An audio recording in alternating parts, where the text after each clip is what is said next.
여러분 안녕하십니까? 헬로티비 뉴스입니다. 의정부시을 선거구의 더불어민주당 후보는 경선을 통해 결정됩니다. 3명의 후보가 본선 진출을 두고 맞붙었는데요. 후보들은 경선을 앞두고 활동폭을 넓히고 있습니다. 민주당 의정부시 을 경선 후보들을 이재필 기자가 만나봤습니다. 가장 먼저 권혁기 이재명 더불어민주당 당대표실 정무기획실장입니다. 현재 이재명 당대표실 정무기획실장을 맡고 있는데 앞서 문재인 정부 춘추관장과 노무현 정부 대통령 비서실 행정관 등을 역임했습니다. 권 실장은 의정부는 어머니의 삶의 터전이고 딸아이도 이곳에서 초등학교와 중학교를 졸업했다며 의정부는 나에게 고향이고 시민들은 나의 가족이라고 강조했습니다. 특히 중앙무대에서 활동했던 경력을 앞세워 의정부시를 경기 북부 메가시티로 발전시키겠다는 포부도 밝혔습니다. 청와대와 중앙정부 그리고 국회 그리고 중앙당에서 20여 년간 근무한 경력을 갖고 있고 그런 현안들을 풀어낼 네트워크도 가지고 있습니다. 의정부 시민들이 바라는 의정부의 발전 방안을 하나하나씩 해결해 나가는 그런 능력을 꼭 보여드리겠습니다. 다음은 이재강 전 경기도 평화부지사입니다. 이재명 경기도지사 시절 경기도 평화부지사를 지낸 그는 민주당 기본사회위원회 부위원장과 의정부 평화연구소 소장직도 맡고 있습니다. 이 전 부지사는 의정부의 도약을 위해 최선을 다하겠다며 시민들의 목소리와 당원들의 목소리에 귀 기울이는 소통하는 정치인이 되겠다고 강조했습니다. 특히 평화부지사 등 지난 경험과 역량을 앞세워 의정부 발전을 가로막았던 미군 공여지를 지역 발전의 발판으로 조성하겠다고 약속했습니다. 특히 의정부부터 기본을 바로 잡아야 됩니다. 의정부는 70년간 주한미군 기지로서 인해 희생을 강조받았습니다. 특별한 희생에는 특별한 보상이 필요하다는 것이 말뿐만 아닌 것을 실천해 보이도록 하겠습니다. 마지막으로 임근재 전 이재명 대통령 후보 중앙선대위 정책본부 팀장입니다.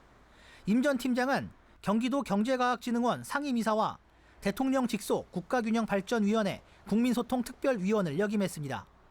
그는 총선 승리를 이끄는 필승 카드로 자리하겠다며 의정부의 검증된 일꾼으로 거듭나겠다고 말했습니다. 특히 의정부에서 20년 넘게 살아온 점을 강조하며 지역 현안 해결의 적임자임을 강조했습니다. 의정부의 을에서만 25년을 사는 의정부 사람입니다. 특히 후보 중에 유일하게 의정부 사람입니다. 의정부의 모든 문제에 대해서 해박하게 잘 알고 있습니다. 모든 현안에 대해서 잘 접근할 수 있고 해결할 수 있는 솔루션이 있는 후보입니다. 민주당 의정부시을 선거구 경선 투표는 오는 8일부터 9일까지 이틀간 100% 국민 경선 방식으로 진행됩니다. 헬로티비 뉴스 이재필입니다.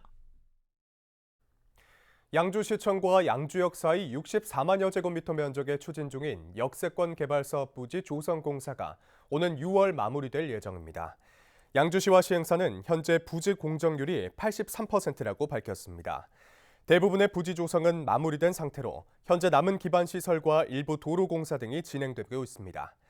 양주 역세권 개발 사업은 아파트와 주상복합, 복합 쇼핑타운과 환승센터 등을 조성하는 것을 목표로 지난 2019년 첫 삽을 떴습니다.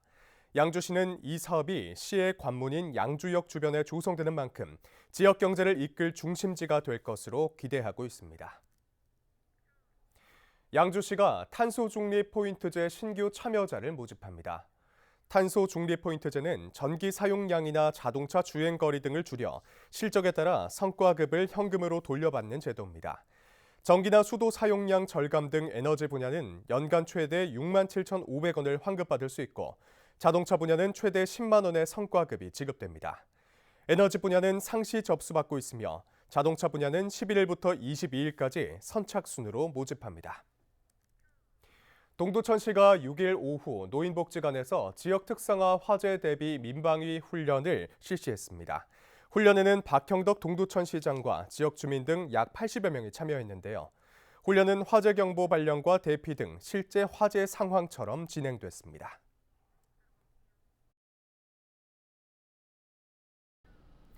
김동연 경기도지사가 지난 5일 문재인 전 대통령을 예방해 더불어민주당의 현 상황 등에 대한 이야기를 나눴습니다. 예방 후 기자들과 만난 김 도지사는 문 전 대통령께서 당의 혁신과 통합이 필요하다며 저에게 더 큰 역할을 해달라고 당부의 말씀을 하셨다고 말했는데요. 이어 역할과 책임에 최선을 다하겠다고 답했다고 덧붙였습니다. 한편 이날 김 도지사는 문 전 대통령을 예방한 후 김해 봉화마을을 방문해 노무현 전 대통령의 묘역을 참배했습니다. 인천 지역 대형 병원 의사들이 재계약을 포기한 것으로 나타났습니다. 인천시 자료를 보면 지난 5일 오후 4시 기준 인천의 대형 병원에서 근무하던 전체 전공의 553명 중 216명이 재계약을 하지 않았습니다. 이는 전체 전공의의 39% 수준입니다. 또 현재 미근무자는 352명으로 나타났습니다. 여기에 대형 병원에서 근무할 전임의까지 줄고 있어 의료 공백은 더욱 커질 것으로 보입니다. 이에 따라 인천시는 인천시 의료원을 비롯해 근로복지공단 인천병원과 인천보훈병원, 인천적십자병원과 경인권역재활병원 등 6곳의 공공의료기관에 비상진료를 위한 협조 등을 요청하고 있습니다. 인천시 의료원의 경우 전문의들이 번갈아 당직을 서면서 오후 10시까지 연장 운영 중입니다.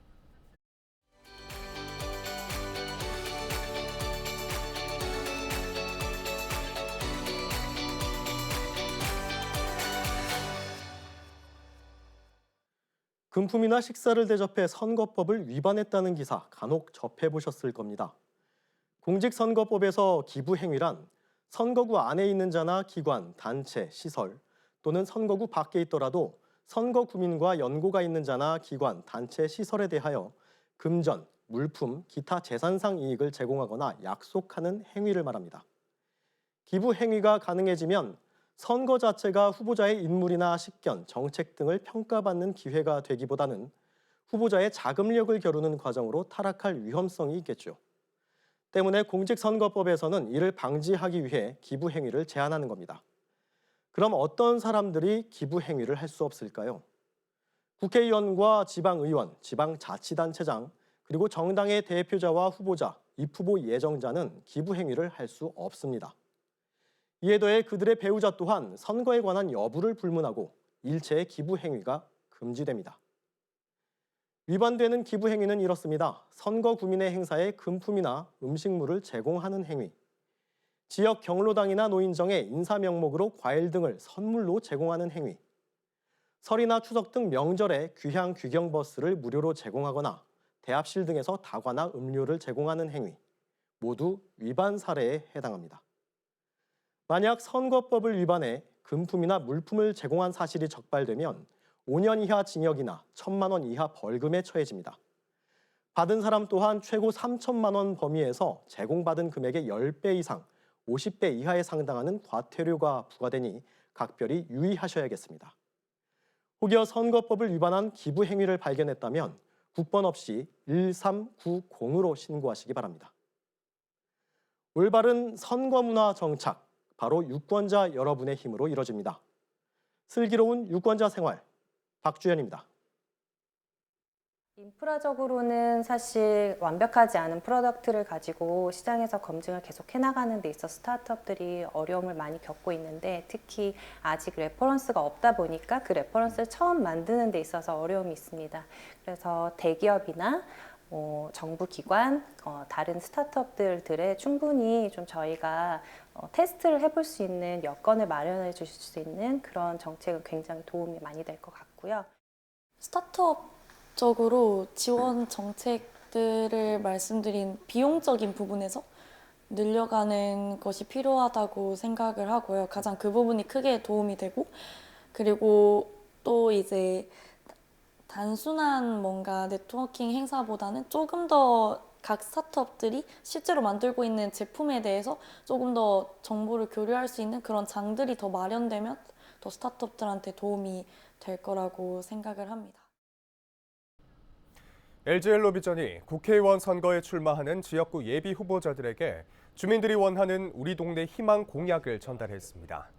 LG엘로비전은 4월 10일 제22대 국회의원 선거를 앞두고 선거구별 주민들에게 우리 동네 희망 공약을 청취하는 보도를 이어왔는데요.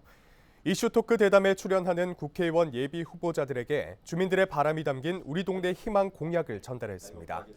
예비 후보자들은 주민들의 희망 공약을 선거 공약에 반영할 예정입니다.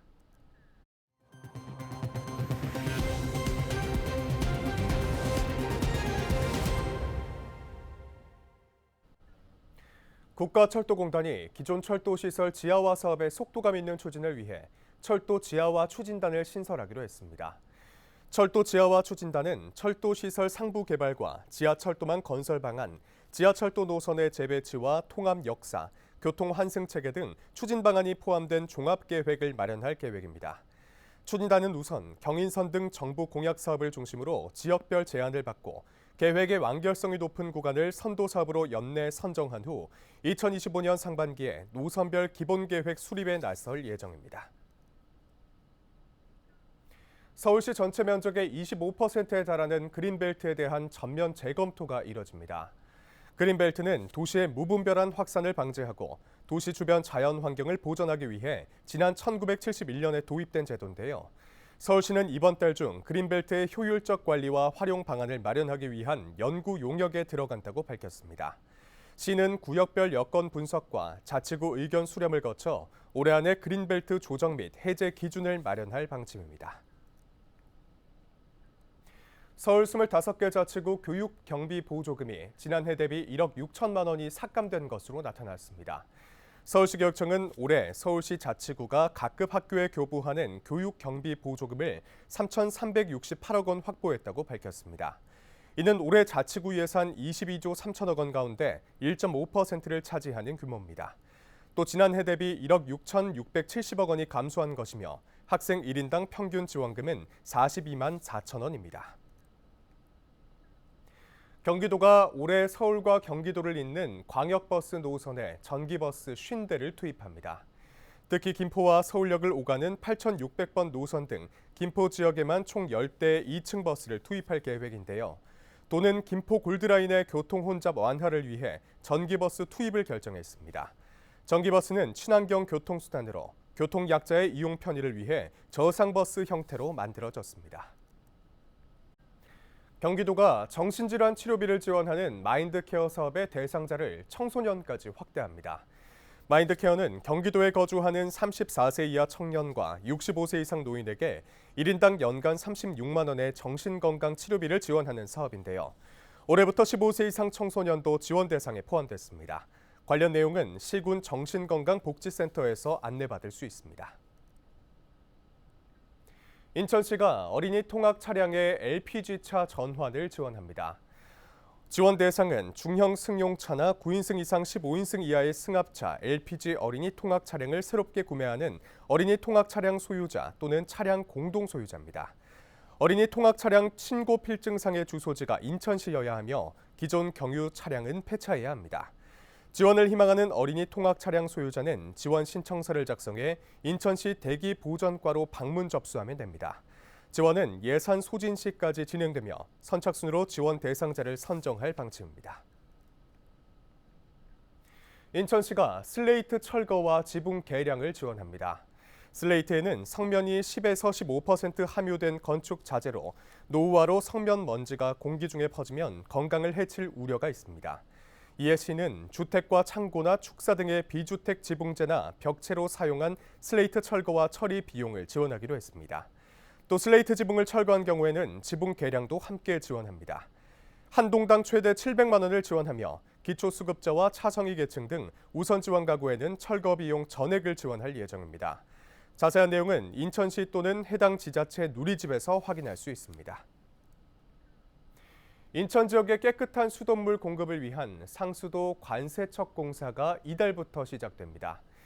인천시 상수도사업본부는 11억 원의 예산을 들여 관세척 사업을 진행한다고 밝혔습니다. 대상은 흐린물 발생이 잦은 중구 해안동 일원과 부평구 부평동 일원 등 12곳의 대상관로 54km입니다. 오늘 준비한 소식은 여기까지입니다. 시청해주신 여러분 고맙습니다.